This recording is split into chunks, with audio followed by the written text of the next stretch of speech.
Shakarpur master block में आज सुबह करीब 10:30 बजे एक महिला ने फांसी लगाकर आत्महत्या कर ली। पुलिस ने शव को कब्जे में लेकर पोस्टमार्टम कर परिवार वालों को सौंप दिया है। मृतक महिला की पहचान नीतू गुप्ता 32 साल के रूप में हुई है। नीतू गुप्ता की शादी नितिन गुप्ता से करीब 9 साल पहले हुई थी और उसका एक 8 साल का बेटा भी है। नीतू गुप्ता ऑनलाइन बुटीक का काम करती थी। वहीं महिला के भाई जितेंद्र का आरोप है कि कई साल से नीतू का पति नितिन मारपीट करता था।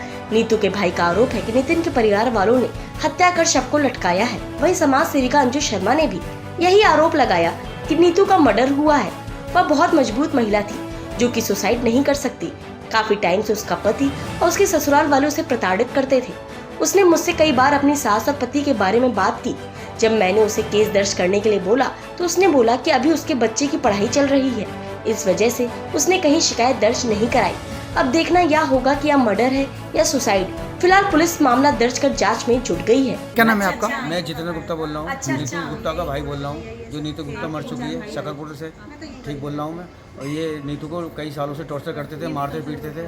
वो अपना काम करके कमा के लाती थी। इनका लड़का कमा के नितिन गुप्ता कमाते नहीं थे कुछ भी, और डेली उसे बोलते थे कि कमा के जो लाइए मुझे दे, मैं खर्चा करूँगा, ये करूँगा, वो करूँगा। उसकी माँ भी मारती थी नितिन गुप्ता की। और करते करते ये कलेश खूब बढ़ गया और आज इतना बढ़ गया कलेश, कई मतलब महीने में 1-2 बार पीटते थे ये लोग उसको।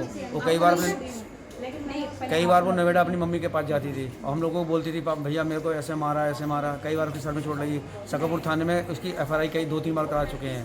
फिर पुलिस वालों ने सुना और सुनने के बाद में फिर उनको छोड़ दिया। ठीक है जी।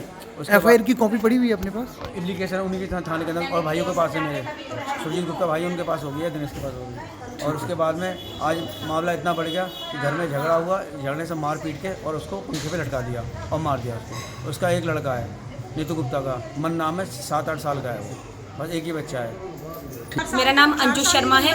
मैं शकरपुर में रहती हूँ। मैं एक समाज सेविका हूँ। मैं ही कुछ टाइम से नीतू का केस हैंडल कर रही थी। आज से 2 साल पहले गर्मियों में जुलाई के महीने में मेरे ख्याल से नीतू जी का केस मेरे पास आया था।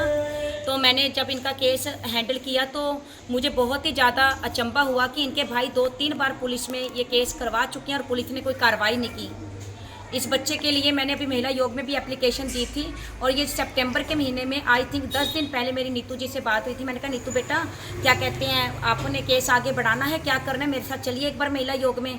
तो कहती दीदी अभी नहीं मैं जाऊँगी क्योंकि अभी मन का पेपर है चल रहे हैं तो मन की पढ़ाई डिस्टर्ब हो जाएगी, तो मैं अभी रहने देती हूँ। तो मैंने कहा ठीक है बेटा। और परसों मेरे उसकी कपड़ों के बारे में बात हुई थी। कपड़े के सिलसिले में मेरी फ्रेंड ने ब्लाउज सिलने के लिए दिया हुआ था और एक सूट सिलने के लिए दिया हुआ था।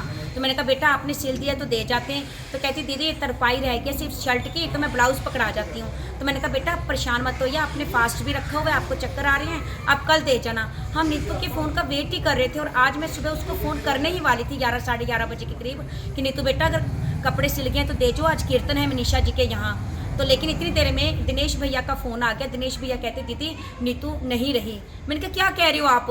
कहते नहीं रही, नीतू की डेथ हो गई है। मैंने कहा कैसे? कहते उसने सुसाइड कर लिया है फांसी लगाकर। कहते 20 मिनट तक उनके हस्बैंड ने उनको अंदर नहीं जाने दिया कमरे में। अगर बाई चांस 20-25 मिनट पहले नीतू के पास चले जाते इनके भाई तो शायद उसके प्राण बच जाते हैं। और मुझे लग रहा है कि जिस नीतू ने अपने बेटे को स्कूल भेजा है बिल्कुल होशो हवास में, और नीतू बहुत ही ज़्यादा शक्तिशाली लेडी थी, बिल्कुल माँ दुर्गा का रूप थी। जहाँ चंडी बनना होता था वो चंडी भी बन जाती थी। मुझे नहीं लगता कि उसने सुसाइड किया। मुझे यही लग रहा है कि माँ बेटे ने मिलकर इसको मारा है। धन्यवाद। जय Shri Ram. Top story bureau के लिए दिल्ली से रवि डालमिया की रिपोर्ट।